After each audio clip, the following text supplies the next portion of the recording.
off her! Hands where I can see them! She's having a heart attack. I'm a doctor. I'm giving her CPR. Stop talking! Back up now! I'm hurting her. She needs compression. Move away! Oh, my eyes! I'm helping her. Down! Get on the ground! Dr. Adrian Foster was jogging through Riverside Park on a Saturday morning when he saw a white woman collapse on the trail ahead of him, and without hesitation he dropped to his knees beside her, checked for a pulse, found she wasn't breathing, and immediately began performing CPR to save her life. A white woman watching from a nearby bench saw a black man kneeling over an unconscious white woman, and instead of asking what was happening or offering help, she pulled out her phone and called 911, screaming that a black man was attacking a woman in the park. When officers Greg Lawson and Daniel Cruz arrived and saw Dr. Foster performing chest compressions on the unconscious jogger, they didn't assess the situation or ask questions.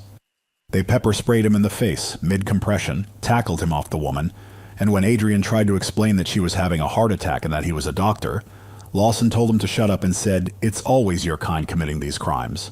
And Cruz added sarcastically, "Yeah, right, a doctor," before telling him he was going to jail for a long time. What officers Lawson and Cruz didn't know, what they would discover only when paramedics arrived moments later and confirmed that Dr. Foster had just saved the woman's life, was that they had just assaulted and arrested a board-certified emergency room physician, that their racist remarks and failure to assess the situation had nearly killed the woman he was trying to save, and that their actions would cost Officer Lawson his badge and result in a $1.1 million lawsuit that would become one of the most widely condemned examples of racially biased policing ever recorded. Before we go further, what city or country are you watching from? Drop it in the comments. We love seeing where you're tuning in from. And if you believe a black man performing CPR shouldn't be pepper sprayed and arrested for saving a life, like this video and subscribe. Riverside Park on a Saturday morning in late May was exactly what a city park was supposed to be on a beautiful spring day. The running trail that looped around the park for 3 miles was busy with joggers moving at different paces, some fast and focused, others slower and more relaxed. Families walked dogs on the grass. Kids played on the playground near the north entrance. People sat on benches reading or scrolling through their phones.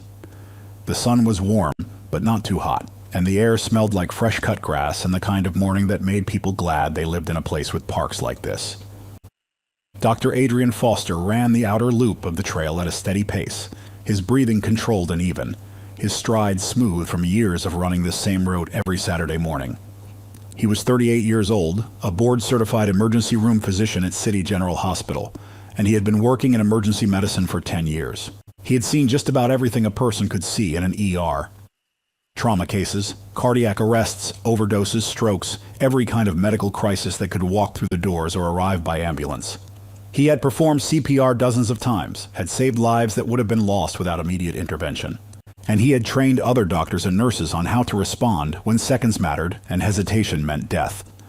Adrian wore black running shorts, a gray compression shirt, and well-worn running shoes that had logged hundreds of miles on this trail. His headphones were in, playing music that kept his pace steady, and he was thinking about nothing in particular except the rhythm of his breathing and the feeling of his legs moving beneath him. He had been running for about 25 minutes and was coming up on the 2-mile mark when he saw the woman ahead of him. She was a white woman in her mid-30s, wearing bright blue running gear, her blonde hair pulled back in a ponytail that swung with each stride. Adrian had passed her earlier on the trail going the opposite direction, and now she was about 20 feet ahead of him, moving at a pace slightly slower than his. He was getting ready to pass her on the left when her stride faltered. It happened fast. One moment she was running normally, and the next moment her legs buckled beneath her and she collapsed forward onto the pavement, her body hitting the ground hard with no attempt to catch herself. Adrian's medical training kicked in immediately. He pulled his headphones out and sprinted the 20 feet to where she had fallen. She was lying face down on the trail, completely motionless. Adrian dropped to his knees beside her and rolled her onto her back, his hands moving with the practiced efficiency of someone who had done this exact sequence of movements countless times in the ER. "Ma'am, can you hear me?" Adrian's voice was loud and clear, the kind of voice that cut through panic and focused attention. No response. He placed 2 fingers on her neck to check for a pulse. Nothing. He leaned close to her face to check for breathing. Her chest wasn't moving. No air coming from her nose or mouth. Cardiac arrest. Adrian didn't hesitate. He positioned himself over her, placed the heel of one hand on the center of her chest, placed his other hand on top of the first, and began chest compressions. He pressed down hard and fast, counting out loud as he worked. 1, 2, 3, 4, 5. His compressions were deep and rhythmic, exactly as he had been trained, exactly as he had done in the ER when patients came in with no pulse and no breathing.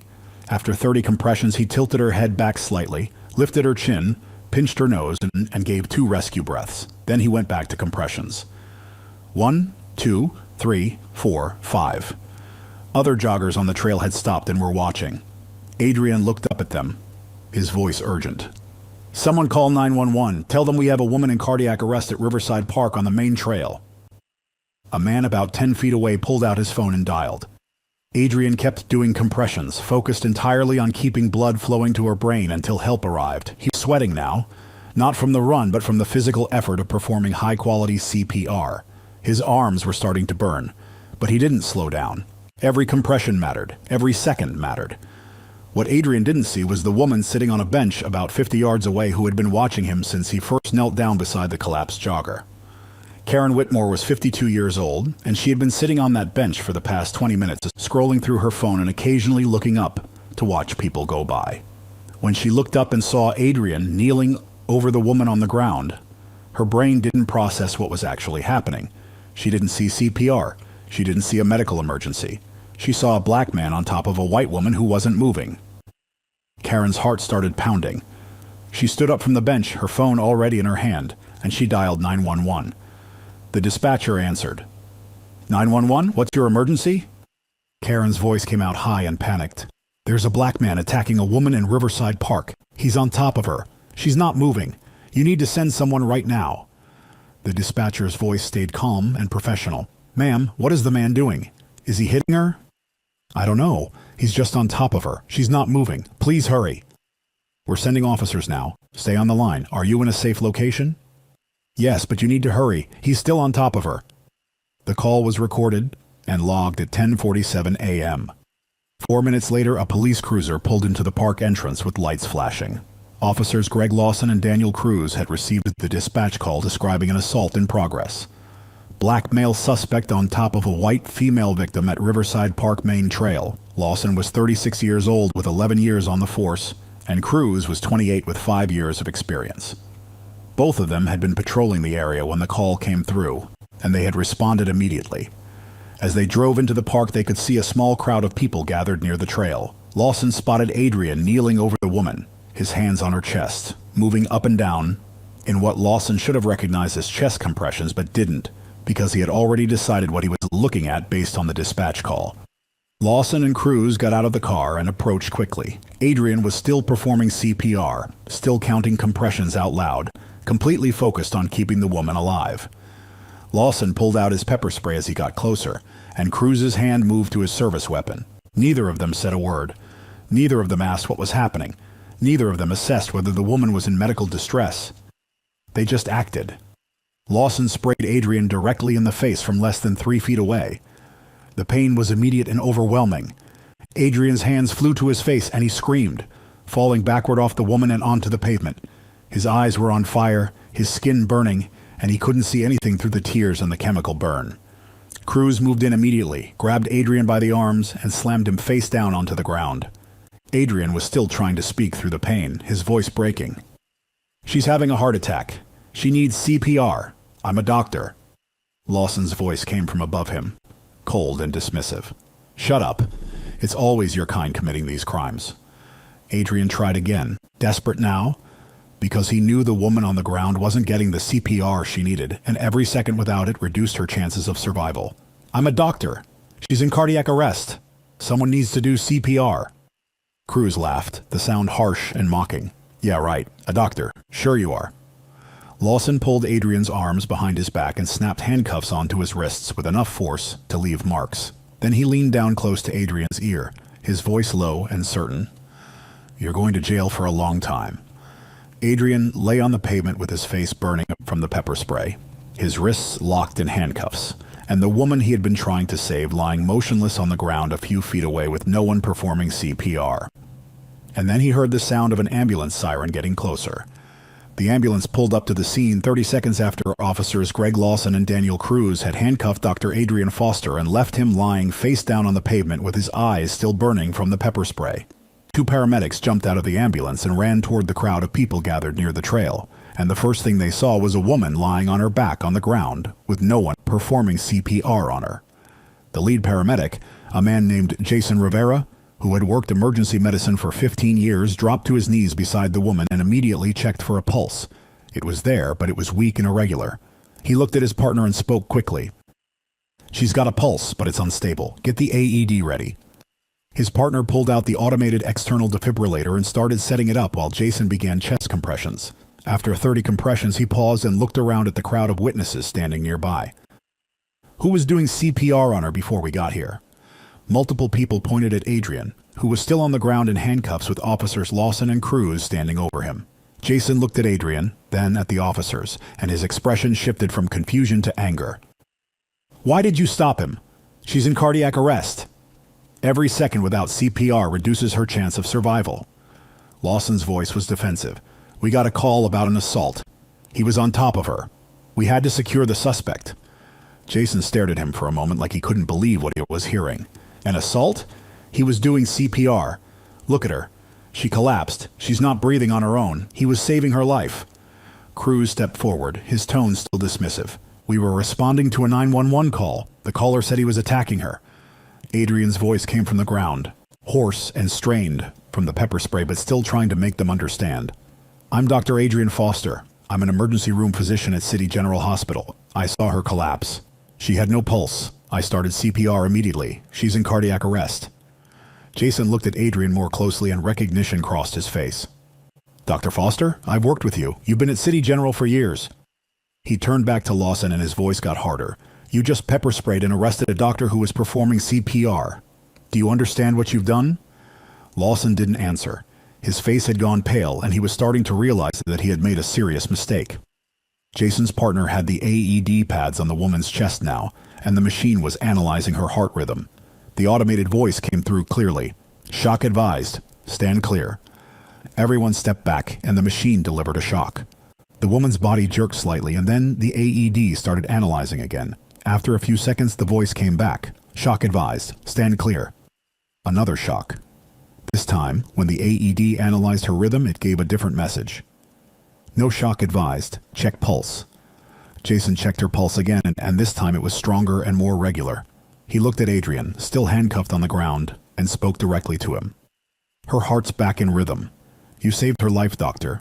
If you hadn't started CPR when you did, she'd be dead right now." Adrian didn't respond. He was still in too much pain from the pepper spray, and he was trying to process the fact that he had been assaulted and arrested for trying to save someone's life.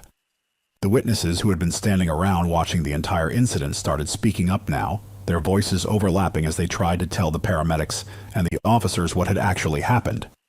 "She collapsed right in front of him. He didn't attack her. He was helping her. We saw the whole thing. He was doing CPR. He was counting compressions out loud. He told someone to call 911. He was trying to save her. The officers just came up and sprayed him without asking any questions." An older man who had been jogging nearby pulled out his phone and held it up. "I recorded part of it. I've got video of him doing CPR, and I've got video of the officers spraying him." Cruz turned to look at the man, and his expression showed that he understood exactly how bad this was about to get. Jason stood up from where he was kneeling beside the woman and walked over to where Adrian was still on the ground. He looked at Lawson. "Uncuff him, right now." Lawson hesitated for just a second and Jason's voice got louder. "I said uncuff him. He's a doctor. He just saved this woman's life, and you assaulted him for it." Lawson pulled out his keys and unlocked the handcuffs. Adrian brought his arms forward slowly, his wrists red and bruised from how tightly the cuffs had been applied. Jason helped him sit up and immediately started flushing his eyes with water from a bottle he pulled from the ambulance. Adrian's eyes were still streaming tears from the pepper spray, and his voice was rough when he spoke. "How is she?" Jason answered while still rinsing Adrian's eyes. "She's stable. Her heart restarted. We're transporting her to City General. But you did everything right, doctor. You gave her the best chance she had." Adrian nodded, still blinking against the pain. Then he looked at Lawson and Cruz, and his voice came out cold and deliberate. "I want your names and badge numbers, both of you." Lawson tried to respond, his tone shifting to something that might have been an attempt at an apology. "Sir, we were responding to a call. We didn't know." Adrian cut him off. "You didn't ask. You saw a black man, and you assumed I was attacking her. You didn't assess the situation. You didn't look at what I was doing. You just saw my skin color and decided I was a criminal. He looked at Cruz. And when I told you I was a doctor, you laughed at me. You said, yeah, right. A doctor like that was impossible. Like a black man couldn't possibly be a physician. Cruz didn't have an answer for that. Karen Whitmore, the woman who had made the 911 call, was still standing near her bench about 50 yards away. One of the witnesses pointed her out to the paramedics. She's the one who called the police. She's the one who said he was attacking the woman. Adrian looked over at Karen, and she took a step back, her face flushing. Adrian's voice was quiet but carried across the distance between them. You saw me doing CPR and you called the police? You didn't come over to ask what was happening? You didn't try to help? You just assumed I was attacking her? Karen's voice came out defensively and shaking. I saw you on top of her. She wasn't moving. I didn't know what you were doing. I was saving her life, Adrian said, and you almost got me killed for it. Jason finished rinsing Adrian's eyes and helped him stand up. Adrian was unsteady on his feet, still affected by the pepper spray, but he stayed upright. He looked at Lawson again. I'm calling my attorney. I'm requesting the 911 call recording. I'm requesting all body cam footage from both of you. And I'm filing a federal lawsuit for assault, excessive force, and violation of my civil rights. Lawson opened his mouth to say something, but Adrian wasn't finished. I'm a doctor. I took an oath to save lives, and today I did exactly that. And your response was to pepper spray me, tackle me, handcuff me, and tell me I was going to jail for a long time, all because you saw a black man and couldn't imagine any other scenario except that I was committing a crime. The paramedics were loading the woman onto a stretcher now, preparing to transport her to the hospital. Jason looked at Adrian one more time. Do you need medical attention, doctor? Your eyes are going to be irritated for a while. Adrian shook his head.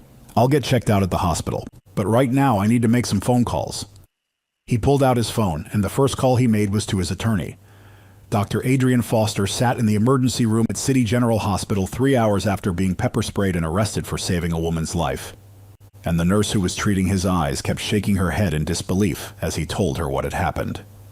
His eyes were still red and irritated from the chemical burns, and his wrists had deep bruises from the handcuffs. But the physical pain wasn't what bothered him the most. What bothered him was the knowledge that if he had been a white man performing CPR, none of this would have happened.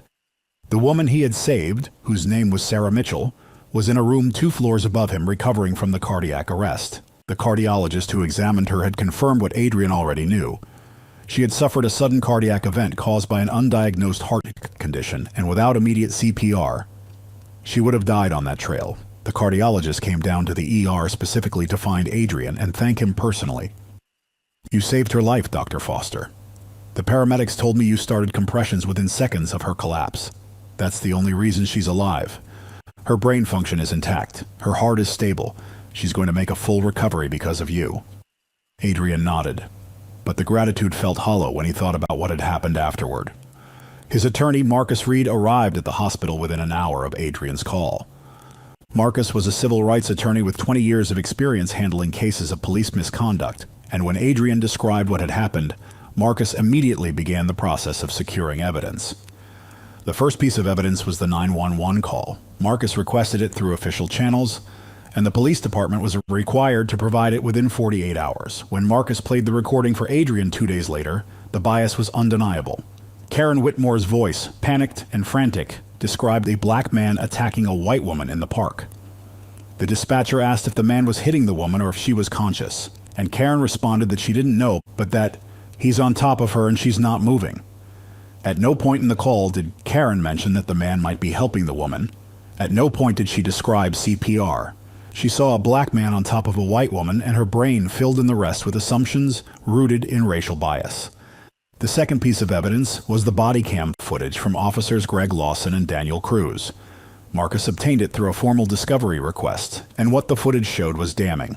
The video started with the officers pulling up to the park and seeing Adrian performing chest compressions on Sarah Mitchell. There was no audio of the officers discussing what they were seeing or attempting to assess the situation. They simply got out of the car and approached with pepper spray and hands-on weapons. The footage showed Lawson spraying Adrian in the face while Adrian was mid-compression. It showed Cruz tackling Adrian to the ground. And most importantly, it captured the audio of what the officers said after Adrian identified himself as a doctor. Adrian's voice on the recording, desperate and strained. I'm a doctor. She's in cardiac arrest. Someone needs to do CPR. Lawson's response, "Shut up. It's always your kind committing these crimes." Adrian again, "I'm a doctor. She's having a heart attack." Cruz's voice mocking and sarcastic, "Yeah, right. A doctor. Sure you are." And then Lawson's final statement before the paramedics arrived, "You're going to jail for a long time." Marcus played the footage twice, and both times Adrian felt the same surge of anger and humiliation. The officers hadn't just made a mistake. They had made racist assumptions, verbalized those assumptions, and then doubled down even when Adrian told them the truth.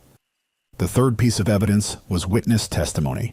Multiple joggers who had been on the trail that morning provided statements confirming that they had seen Sarah collapse, that Adrian had immediately begun CPR, and that the officers had pepper sprayed and arrested him without assessing the situation. One witness, the older man who had recorded part of the incident on his phone, provided video footage showing Adrian performing textbook CPR while counting compressions out loud.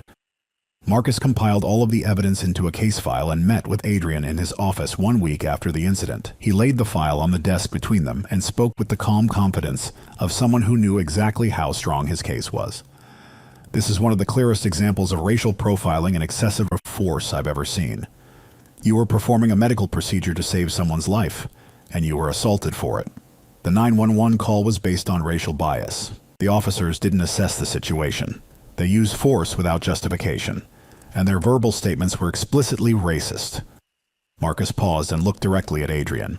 "We're filing a federal lawsuit. Excessive force, assault, violation of civil rights, racial discrimination, and we're seeking $1.1 million in damages."